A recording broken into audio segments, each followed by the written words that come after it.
रात का वक्त है। असम के हवेली में सोना की चीख सुनकर सम्राट जब किचन में आता है तो देखता है सोना का हाथ का बुरी तरह से जल चुका था।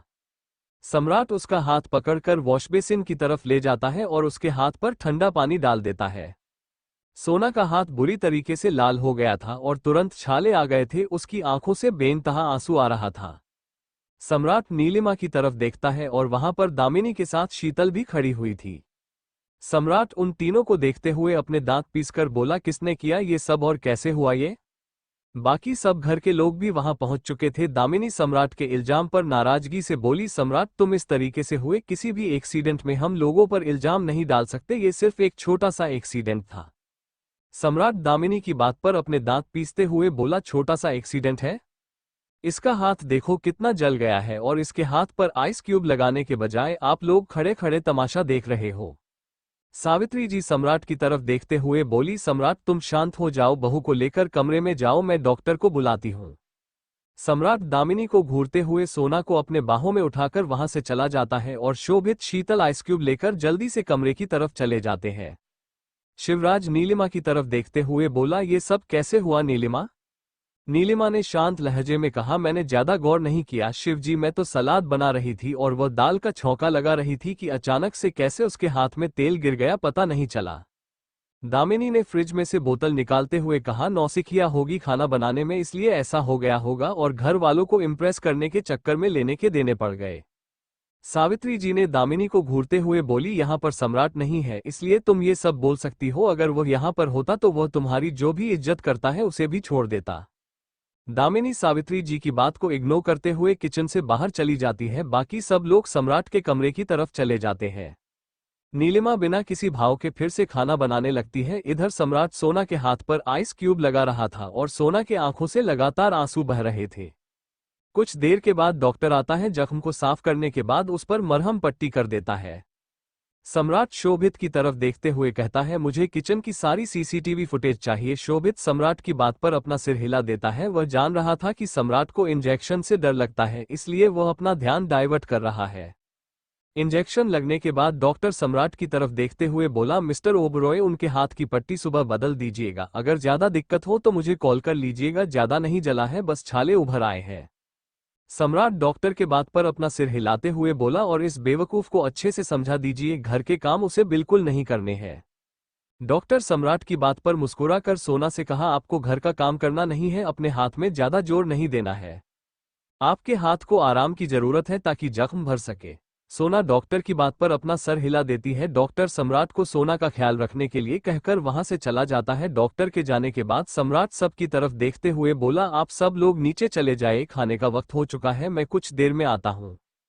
सोना सम्राट की बात पर बोली, आपको भी जाना चाहिए, आपको घर वालों के साथ। सम्राट घूरकर सोना की तरफ देखता है तो सोना कहते कहते चुप हो जाती है।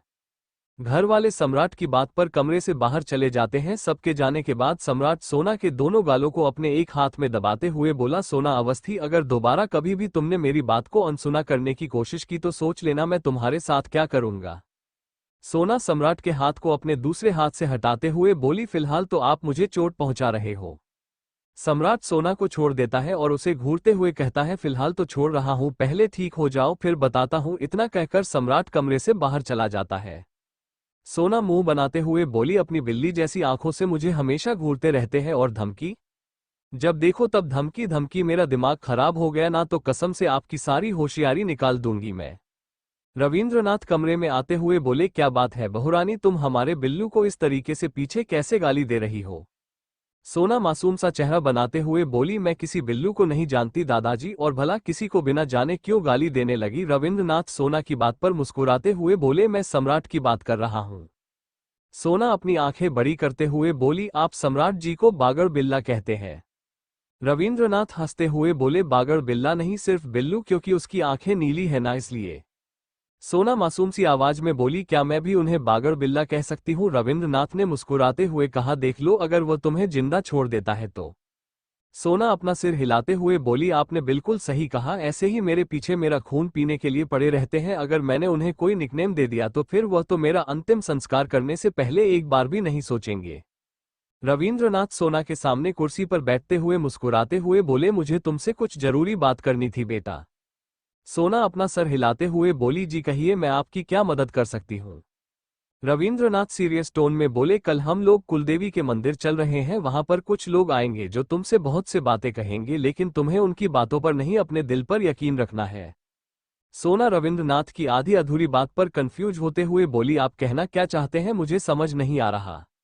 रविंद्रनाथ गहरी सांस लेकर बोले, कुलदेवी की मंदिर को मेरे पिता श्री राघवेंद्र नारायण ओबरॉय ने अपने खून पसीने की मेहनत से बनाया है, लेकिन उनके बिजनेस पार्टनर लोगों का कहना है कि उनका भी उनमें बराबर का हाथ था, इसलिए मेरे पिताजी उस मंदिर के जमीन की पूरी प्रॉपर्टी सम्राट की पत्नी के नाम कर दिया है, जो कि अब तुम हो, इसलिए अब तुमसे लोग कई प्रकार के सवाल करेंगे जिसका जवाब तुम्हें सोच समझ कर देना है। सोना, जो कि रविंद्रनाथ की बातों को सुनते हुए हैरानी से उनकी तरफ देख रही थी, वो उनके बात के खत्म होने के बाद जल्दी से कहती है, लेकिन दादाजी मुझे इतनी बड़ी जिम्मेदारी नहीं चाहिए, मैं एक मिडिल क्लास फैमिली की बच्ची हूँ, मैं ये सब चीज कभी नहीं सही। रविंद्रनाथ सोना की बात पर उसे शांत करवाते हुए बोले, तुम्हें ज्यादा परेशान होने की जरूरत नहीं है, हर परिवार की बड़ी बहू को आने वाली मुसीबत का सामना करना ही पड़ता है, और बड़े परिवार की बहू को इन सभी चीजों को संभालने की क्षमता मिल जाती है, बाकी तुम्हारा साथ देने के लिए ये है ना। इतना कहते हुए वो सम्राट की तरफ इशारा करते हैं, जो कि खाने की प्लेट लिए कमरे में आ रहा था। सम्राट कमरे में रविंद्रनाथ की तरफ देखते हुए बोला, आप यहाँ कब आए, मैंने तो आपको देखा आप दादी माँ के साथ कमरे में जा रहे थे, मेरे कमरे में कैसे घुसे चले आए। रविंद्रनाथ अकड़कर बोले, मैं अपने पोता बहू से मिलने आया था, तुम्हें कोई दिक्कत है क्या। सम्राट खाने की प्लेट को कॉफी टेबल पर रखते हुए बोला, अगर आपको अपनी पोता बहू की इतनी फिक्र है तो खाना लेकर आना चाहिए था ना।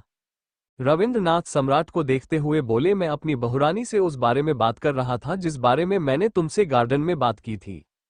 सम्राट अपनी आंखें छोटी करके बोला, मैंने आपसे कहा था ना कि मैं उससे बात कर लूंगा, तो आपको भला अपने दिमाग को चलाने की क्या जरूरत है। रविंद्रनाथ सम्राट को घूरते हुए बोले, सच कह रही थी दामिनी, शहर में रहकर तुम तमीज भूल चुके हो। सोना कभी सम्राट को देखती तो कभी रविंद्रनाथ को। सम्राट ने सोना को एक नजर देखने के बाद रविंद्रनाथ से बोला, मैं आपसे बाद में बात करता हूँ, मेरी बीवी को खाना खिलाना है, क्योंकि आपके परिवार के चक्कर में उसने अपना हाथ जला लिया, जो मैं बिल्कुल बर्दाश्त नहीं कर सकता।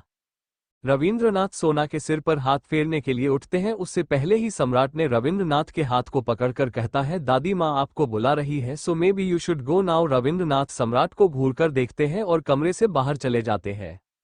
सोना छोटा सा मुंह बनाकर बोली, आपको इस तरीके से दादाजी से बात नहीं करनी चाहिए थी, उन्हें बुरा लगा होगा। सम्राट सोना को ब्राइडल स्टाइल में अपनी बाहों में उठाकर सोफे की तरफ ले जाते हुए बोला, मैंने तुमसे कहा था ना, मेरे अलावा किसी और पर ध्यान मत देना, पर कोई बात सीधी तरीके से तुम्हारे दिमाग में नहीं घुसती, इसलिए तुम्हें उल्टे तरीके से समझना होगा। सोना सम्राट को डरी हुई नजरों से देखते हुए कहा, मैंने कोई गलती की है क्या। अपनी बिल्ली वाली आंखों से देखना बंद करो, सम्राट सोना को सोफे पर बैठाते हुए कहा। सोना सम्राट की बात पर बोली, दादाजी बता रहे थे यू शुड नॉट माइंड, खाने पर ध्यान दो। सम्राट उसकी बात को बीच में काटकर कहा, सोना फिर भी नहीं खाती। जिस पर सम्राट उसे घूरता है तो सोना अपने हाथ को दिखा देती है जिसमें पट्टी लगी हुई थी। सम्राट सोना को खाना खिलाते हुए बोला, ओके मिस अवस्थी, मैं तुमसे इस खातिरदारी का पूरा खर्च वसूल करूंगा, तुम बस जल्दी ठीक हो जाओ। सोना के मुंह में खाना भरा हुआ था, जिस कारण वो सिर्फ सम्राट की बात पर अपना मुंह बना लेती है। सम्राट सोना को खाना खिलाने के बाद नैपकिन से उसके होठों के किनारे साफ करते हुए बोला, मैं डिनर करके आता हूं, तब तक तुम इज्जत के साथ बिस्तर पर होनी चाहिए, अदरवाइज। सोना सम्राट की बात को बीच में काटकर बोली, अदरवाइज आप मेरे साथ वो करेंगे जो मैं सह नहीं पाऊंगी, फाइन। इतना कहकर वो बिस्तर पर चली जाती है। सम्राट उसे कुछ देर घूरने के बाद प्लेट उठाकर कमरे से बाहर चला जाता है। सम्राट के जाने के बाद सोना धीरे से बुदबुदाते हुए बोली, बागड़ बिल्ला कहीं का। इधर सम्राट नीचे आता है तो शोभित पास आकर कहता है, भाई आपको कुछ दिखाना है। सम्राट शोभित के बात पर अपना सिर हिलाकर स्टडी रूम की तरफ चला जाता है। कुर्सी पर बैठते हुए बोला, क्या दिखाना था तुम्हें। शोभित ने आईपैड आगे करते हुए बोला, देखिए। सम्राट शोभित की बात पर आईपैड में देखने लगता है। जैसे जैसे वो आईपैड में देख रहा था उसकी आंखें छोटी हो रही थी। आखिर में वह आईपैड बंद करते हुए बोला, इस बारे में किसी को पता नहीं चलना चाहिए। शोभित अपना सिर हिलाकर बोला, बाकी आपको क्या करना है आप ज्यादा बेहतर तरीके से समझते हैं। सम्राट तिरछी मुस्कान के साथ बोला, जो मेरे काम के चीजों को हट करने की कोशिश करें, आई डोंट थिंक कि उसे खुशी मिलने की उम्मीद हो। शोभित सम्राट के चेहरे के एक्सप्रेशन को देखते हुए बोला, आपके दिमाग में क्या चल रहा है। जो कुछ भी चल रहा है उस इंसान के लिए बिल्कुल सही नहीं है, सम्राट ने जवाब दिया। शोभित ने एक गहरी सांस लेकर बोला, शायद अब हमें डिनर के लिए चलना चाहिए। सम्राट अपना सिर हिलाकर स्टडी रूम से बाहर चला जाता है। डाइनिंग टेबल पर सभी लोग बैठे हुए थे। हेड टेबल पर रविंद्रनाथ बैठे हुए थे और बाकी सब चुपचाप अपना डिनर कर रहे थे। शीतल और नीलिमा खाना सर्व कर रही थी कि अचानक से सम्राट के साइड आते हुए शीतल के हाथों पर दाल गिर जाती है। सम्राट बिना उसे देखे चुपचाप अपना डिनर कंप्लीट करने पर फोकस करता है और बाकी सभी अपना डिनर छोड़ शीतल को देखने लगते हैं। रविंद्रनाथ सम्राट के एक्सप्रेशन को देखते हुए चुपचाप अपना डिनर करने लगता है। सावित्री जल्दी से अपनी कुर्सी से उठकर शीतल को संभालने लगती है, जिसके हाथों में छाले उभर आए थे क्योंकि दाल काफी गर्म थी। सम्राट कुर्सी से उठते हुए बोला, मेरा डिनर हो चुका है, गुड नाइट। इतना कहकर सम्राट किसी की बात सुने बिना सीधा अपने कमरे की तरफ चला जाता है। शोभित अपना डिनर कंप्लीट करके अपने कमरे की तरफ चला जाता है। शीतल सम्राट को जाता हुआ देखने लगती है। नीलिमा उसे कमरे में ले जाती है। बाकी सब भी अपना अपना डिनर पूरा करके अपने अपने कमरे की तरफ चले जाते हैं। सम्राट का कमरा। सम्राट कमरे में आता है तो देखता है सोना अपने हाथों को मुंह बनाए देख रही थी। सम्राट अंदर आते हुए बोला, तुम्हारे इस तरीके से देखने पर तुम्हारा हाथ ठीक नहीं हो जाएगा। मुसीबत को खुद न्योता देती हो तुम। सोना सम्राट के बात पर मुंह बनाते हुए बोली, आप तो मुझे नीचा दिखाने से फुर्सत ही नहीं मिलती। मैंने कहा था तैल को आकर मेरे हाथ में गिरने के लिए, पता नहीं कैसे गिर गई। सम्राट सोना के सामने आकर बोला, तुम्हें पता है मुझे तुमसे लड़ाई करने में क्यों मजा आता है। सोना कंफ्यूज भरी नजरों से सम्राट को देखने लगती है, जिस पर सम्राट उसके नाक खींचते हुए कहता है, मैं चाहे तुम्हारी कितनी भी इंसल्ट करूं तुम मुझसे फिर भी बात करती हो, वह भी बिना किसी डर के, इसलिए मुझे तुमसे लड़ने में मजा आता है। सोना अपने दूसरे हाथ से सम्राट के हाथ को हटाते हुए बोली, मेरे नाक को खींचना बंद कीजिए, मुझे सुपर्णखा नहीं बनना। सम्राट लाइट ऑफ करते हुए बोला, चलो सो जाओ, कल बहुत काम है। सोना बिस्तर पर लेटते हुए बोली, कल आप मुझे असम घुमाओगे ना? क्या मैंने तुम्हें मनाली घुमाया था? सम्राट ने सवाल किया। सोना अपना गर्दन नामे हिलाने लगी, नहीं घुमाया। सम्राट सोना के सर को थपथपाते हुए बोला, तो तुम्हें ये क्यों लगता है कि मैं तुम्हें असम घुमाऊंगा? इसलिए सपने देखना बंद करो और पहले अपने हाथ को देखो और सो जाओ। सोना सम्राट की बात पर बोली, मुझे नींद नहीं आ रही। सम्राट सोना के ऊपर आकर बोला, तुम्हारे नींद को लाने के लिए हम कुछ नया ट्राई कर सकते हैं। सोना अपना एक हाथ सम्राट के सीने पर रखते हुए बोली, मुझे नींद आ रही, बहुत तेज नींद आ रही है, आप भी जाकर सो जाइए। सम्राट सोना के हाथ को अपने सीने से हटाकर बोला, I love your heart beats. इतना कहते हुए सम्राट अपना सर सोना के सीने पर रख लेता है। सोना के हाथ खुद व खुद सम्राट के बाल पर चले जाते हैं और सम्राट अपने आंखें बंद कर लेता है। अगले दिन सुबह सोना की नींद खुलती है तो वह देखती है सम्राट वहां पर नहीं था, इसलिए सोना भी जल्दी से बाथरूम चली जाती है। लेकिन उसके पास एक नई दिक्कत आ गई थी, उसे अपना हाथ गीला नहीं करना था और उसे नहाना भी था। उसने मुंह बनाते हुए बाथरूम से बाहर आ जाती है, जाकर बिस्तर पर बैठ जाती है। सम्राट कमरे के अंदर आता हुआ बोला, तुम देवदास की फीमेल वर्जन बनकर क्यों बैठी हुई हो? क्या तुम्हें अलग से इनविटेशन चाहिए कुलदेवी के मंदिर जाने के लिए? सोना अपना चेहरा उठाकर सम्राट की तरफ देखती है, उसकी आंखें नम हो गई थी। सम्राट अपनी आंखें छोटी करके बोला, तुम्हें अगर यहां पर रोना धोना है तो खींच कर लगाऊंगा, चुप रहो। सोना सम्राट की तरफ देखते हुए बोली, आप मुझे डांट रहे हैं, मेरे हाथ जल गए हैं, मुझे नहाना है। सम्राट आगे बढ़कर सोना को अपनी बाहों में उठा लेता है और बाथरूम की तरफ ले जाता है। सोना नहाने के बाद चुपचाप ड्रेसिंग टेबल पर बैठी हुई थी। उसके बाल गीले थे और उसके गले पर लाल निशान थे, जो कि साफ बता रहा था कि सम्राट ने अपना रिवॉर्ड लिया था सोना की खातिरदारी करने का। सम्राट हेयर ड्रायर उठाकर सोना के बाल सुखाते हुए बोला, तुम इतनी चुप क्यों हो? सोना अपनी नजरें उठाकर सम्राट को मिरर में देखते हुए बोली, मैंने कभी सोचा नहीं था कि यह सीरियस दिखने वाला इंसान इतना बदमाश और बागर बिल्ला हो सकता है। सम्राट के हाथ सोना के बाल सुखाते सुखाते रुक जाते हैं और वह मिरर में सोना को घूरते हुए देखने लगता है, जिसने उसे मुंह पर बागर बिल्ला कहा था।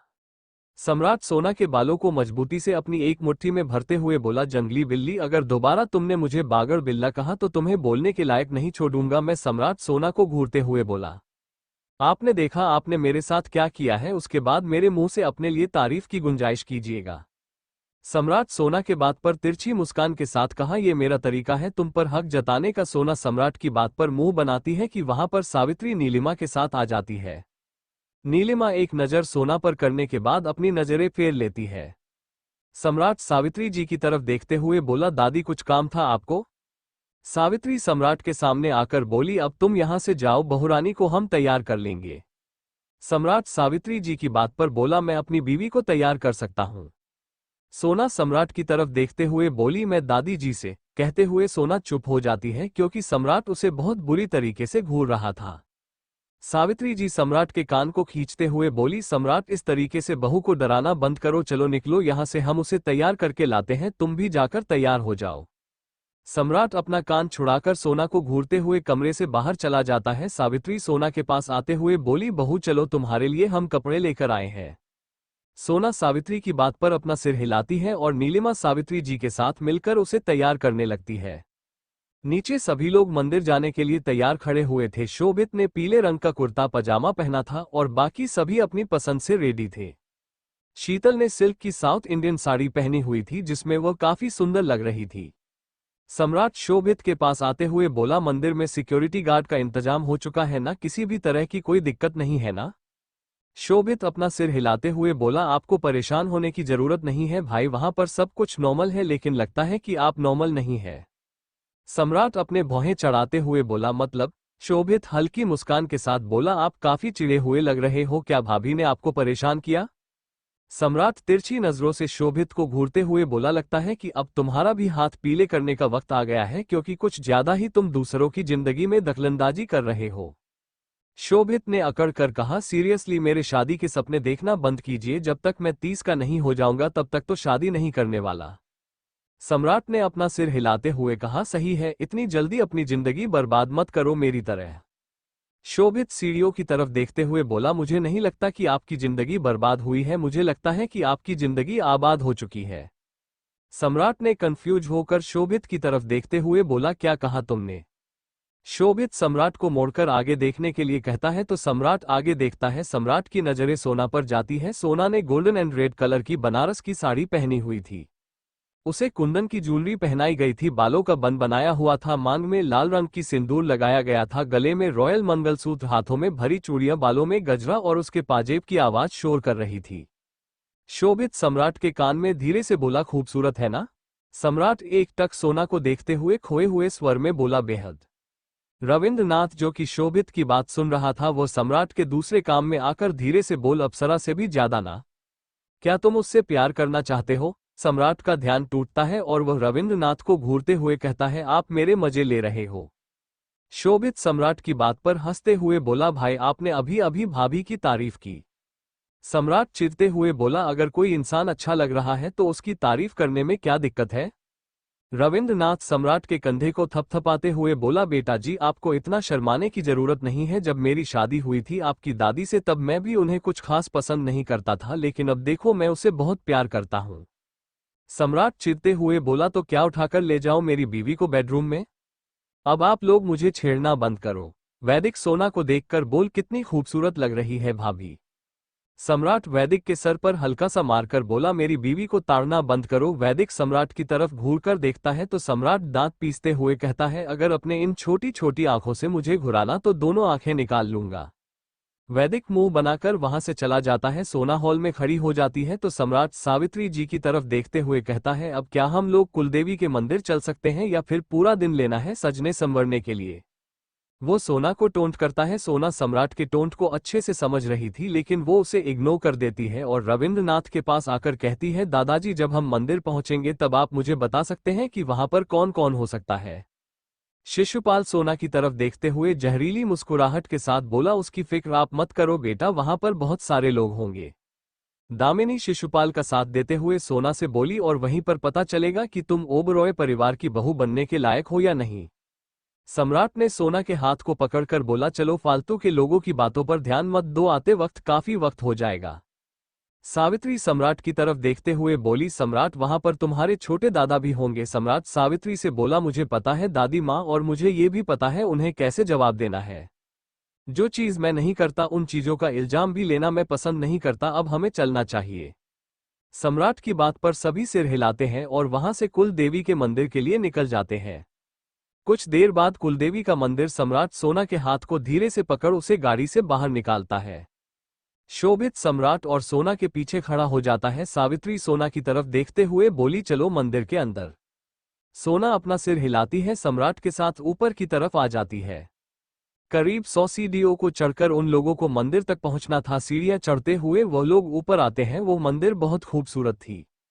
वहां पर बनी नक्काशियां किसी के भी दिल को छूने के लिए काफी थी। पूरे सफेद कलर के मार्बल में वह मंदिर चमक रही थी। वहां खड़ा पुरोहित रविंद्रनाथ के सामने हाथ जोड़कर बोला, आइए ओबरॉय साहब, पूजा की सारी तैयारियां पूरी हो चुकी है, अब बस हवन की देरी है। रविंद्रनाथ ने पुरोहित जी के बात पर बोले, इस बार की पूजा में हम नहीं, हमारा बड़ा पोता सम्राट और उनकी नववधू बैठेगी। पुरोहित अपना सिर हिलाते हुए बोला, ठीक है, चलिए पूजा शुरू करते हैं। मुहूर्त शुरू हो चुका था। रविंद्रनाथ सम्राट की तरफ देखते हैं तो सम्राट अपना सिर हिलाकर सोना के हाथ को पकड़ अंदर की तरफ चला जाता है। बाकी सब भी गंगाजल छिड़क कर अंदर आ जाते हैं। सम्राट और सोना पूजा में बैठते हैं। सोना ने सम्राट के हाथ को पकड़ा था क्योंकि उसके हाथों में पट्टी बंधी हुई थी। धीरे धीरे शांति पाठ का पूजा पूरा होता है। पुरोहित सम्राट और सोना की तरफ देखकर मुस्कुराते हुए बोला, आप दोनों की जोड़ी को किसी की नजर ना लगे। फिर सोना की सर पर हाथ फेर कर सदा सुहागन रहो। सोना पुरोहित जी के पैर छूती है और सभी लोग बाहर आ जाते हैं। सावित्री सोना की तरफ देखते हुए बोली, बहू, यहाँ पर जब भी हम पूजा के लिए आते हैं गरीबों को अपने हाथों से कपड़े और अनाज भेंट करते हैं। इस बार वो काम तुम्हें और सम्राट को करना है। सोना अपनी बड़ी बड़ी आंखों से सम्राट की तरफ देखने लगती है। सम्राट उसके देखने का मतलब बहुत अच्छे से समझ रहा था, लेकिन वो उसकी नजरों को इग्नोर करते हुए बोला, ये तो मैं घर जाकर बताऊंगा तुम्हें कि मैं कैसा हूं। सोना सम्राट की बात पर धीरे से बोली, नीली आंखों वाली बिल्लू हो आप। सम्राट सोना के हाथों को मजबूती से पकड़ अपने दांत पीसकर बोला, सोना, ज्यादा मत बोलो, मुझे ये नाम बिल्कुल पसंद नहीं। तभी रविंद्रनाथ ने सम्राट से कहा, बिल्लू चलो बेटा। सम्राट चिढ़ जाता है और वहीं सोना की हंसी छूट जाती है, जिस पर सम्राट उसे बहुत बुरी तरीके से घूरने लगता है। सोना अपने मुंह पर हाथ रख धीरे धीरे हंसने लगती है। सम्राट अपने इरिटेशन को कंट्रोल करते हुए रविंद्रनाथ से बोला, दादू, अब मैं बच्चा नहीं रहा, मेरी शादी हो चुकी है, मुझे इस गंदे भद्दे से निकनेम से मत बुलाया कीजिए। रविंद्रनाथ उसे नाराज हुआ देखकर हल्का मुस्कुराकर बोला, वैसे तुम्हें तो बचपन में ये नाम काफी पसंद था, अब क्या हो गया? सम्राट ने खुन्नस में कहा, मुझे कभी भी यह नाम पसंद नहीं था, आप जबरदस्ती मुझे ये नाम दे रहे हो। सावित्री रविंद्रनाथ को डांटते हुए बोली, बच्चा बड़ा हो गया है, अब क्यों परेशान कर रहे हो उसे, चलिए अब। शोभित रविंद्रनाथ के कंधे पर हाथ रख उसे सामने की तरफ देखने के लिए कहता है तो सामने से आ रहे लोगों को देख रविंद्रनाथ का चेहरा सख्त हो जाता है। सामने करीब रविंद्रनाथ की उम्र का आदमी खड़ा हुआ था। उसके बगल में एक 55 और एक 50 साल का आदमी था, जिनके बगल में 40 और 45 साल की औरतें जेवरों से लदी खड़ी हुई थी। वह आदमी रविंद्रनाथ की तरफ आते हुए बोला, काफी वक्त के बाद आपसे मुलाकात हुई है बड़े भैया। रविंद्रनाथ अपने चेहरे पर झूठा मुस्कान लाते हुए बोला, भैरवी, मैंने सोचा नहीं था कि तुम यहाँ पर आओगे। भैरवी सम्राट की तरफ देखते हुए रविंद्रनाथ से बोला, सुना है आपके बड़े पोते ने शादी कर ली, बस उन लोगों को ही उनकी शादी का आशीर्वाद देने आया था। सावित्री भैरवी की बात पर बोली, देवर जी, अब आप आ ही गए हैं तो सम्राट और उसकी पत्नी को आशीर्वाद दे दीजिए। भैरवी सावित्री जी की बात पर जहरीली मुस्कान के साथ बोला, जी क्यों नहीं भाभी। इतना कहकर सम्राट के सामने आकर खड़ा हो जाता है। सम्राट रविंद्रनाथ की तरफ देखता है तो रविंद्रनाथ पलके झपकाकर उसे शांत रहने के लिए कहता है। सम्राट अपने मुट्ठी मजबूती से बंद कर भैरवी के पांव छू लेता है। सोना भी भैरवी से आशीर्वाद ले लेती है। भैरवी सोना के सिर पर हाथ फेरते हुए बोला, भगवान तुम्हें सुख और समृद्धि प्राप्त करवाए, सम्राट ओबरॉय की पत्नी के रूप में। सोना खड़ी हो जाती है। सम्राट बहुत बुरी तरीके से भैरवी को घूर रहा था। सोना भैरवी की बात पर मुस्कुराते हुए बोली, मुझे अभी पता चला कि आप मेरे छोटे दादाजी हो, आपके आशीर्वाद के लिए बहुत बहुत शुक्रिया। करीब 28 साल का एक लड़का आगे आते हुए बोला, सोचा नहीं था कि गाय के रूप में एक तीखी मिर्ची से मिलने को मिलेगा। शोभित सम्राट उस लड़के की तरफ देखते हैं। सोना उस लड़के को नहीं जानती थी, इसलिए वो चुप ही रहती है। वही उस लड़के के बगल में खड़ी लड़की बहुत बुरी तरीके से सोना को घूर रही थी। उसकी आंखों में सोना के लिए जलन और नफरत साफ नजर आ रही थी, जिसे सोना देख तो पा रही थी लेकिन उसे कोई फर्क नहीं पड़ रहा था। सम्राट का मूड बुरी तरीके से उखड़ चुका था। सावित्री उसे देखते हुए बोली, सम्राट, जाकर तुम बाकी का काम करो। सम्राट सावित्री जी की बात पर अपना सिर हिलाकर सोना को खींचते हुए ले जाता है। शोभित उस लड़की की तरफ देखते हुए बोला, आलोक भैया, सोचा नहीं था कि आप ऐसी किसी लड़की से शादी करोगी, वैसे कंग्रेचुलेशंस। आलोक, जो कि भैरवी का बड़ा पोता था, शोभित की बात पर उसे घूरते हुए बोला, माया में क्या खराबी है? शोभित ने माया की तरफ देख हल्का मुस्कुराकर बोला, माया जी, आपने काफी अच्छा माया जाल फंसाया है, लेकिन आप इस माया जाल में सम्राट भाई को नहीं फंसा पाई, इसलिए आलोक भैया से काम चलाना पड़ रहा है। माया के बगल में खड़ी लड़की शोभित की तरफ देखते हुए बोली, कहीं तुम मेरी जाल में ना फंस जाओ। शोभित उस लड़की की तरफ देखते हुए बोला, रागिनी मैंने अभी तक जहरीली नागिन पालन शुरू नहीं किया, पर जब शुरू करूंगा तो सबसे पहले तुम्हें ही अपने पिंजरे में कैद करूंगा। भैरवी ने शोभित से कहा, शायद तमीज भूल चुके हो तुम। शोभित हल्की मुस्कान के साथ कहा, नहीं बड़े दादा, मेरी परवरिश मेरे भाई ने की है और मैं बेहतर तरीके से जानता हूं कि किसे कितनी इज्जत हजम होती है। आलोक बुरी तरीके से शोभित को घूरने लगता है। रविंद्रनाथ शोभित से बोले, शोभित जाकर उस तरफ देखो, सम्राट सब कुछ ठीक से संभाल रहा है ना, उसकी मदद करो। शोभित ने रविंद्रनाथ की बात पर अपना सिर हाँ में हिलाकर रागिनी के कान में धीरे से बोला, girls like you are not my taste. Ragini बहुत बुरी तरीके से शोभित को घूरने लगती है। शोभित उसे इग्नोर कर सम्राट की साइड चला जाता है। सोना सबको प्रसाद बांट रही थी, वो जब एक आदमी को प्रसाद देती है तब वो बहुत बुरी तरीके से उसके हाथ को छूता है। सोना जल्दी से अपना हाथ खींच लेती है, उस आदमी को गुस्से से देखने लगती है तो वह आदमी तिरछी मुस्कान के साथ कहता है, क्या हो गया, क्या मुझे प्रसाद नहीं देना। सोना सम्राट की तरफ देखती है जो कि बाकी लोगों को अनाज बांट रहा था, इसलिए वह ज्यादा ध्यान न देते हुए उस आदमी को फिर से प्रसाद देती है। इस बार वह आदमी सोना के कलाई को मजबूती से पकड़कर कहता है, सम्राट से सारे रिश्ते तोड़ लो और तुम चाहो तो मेरी बाहों में आ सकती हो। कौन है यह आदमी जो सोना के साथ इस तरीके से बदतमीजी कर रहा है? सम्राट क्या करेगा इस आदमी के साथ? सम्राट और माया के बीच क्या पहले कोई संबंध था? जानने के लिए कहानी पर बने रहिए। माय क्रूल डेविल हस्बैंड कहानी पर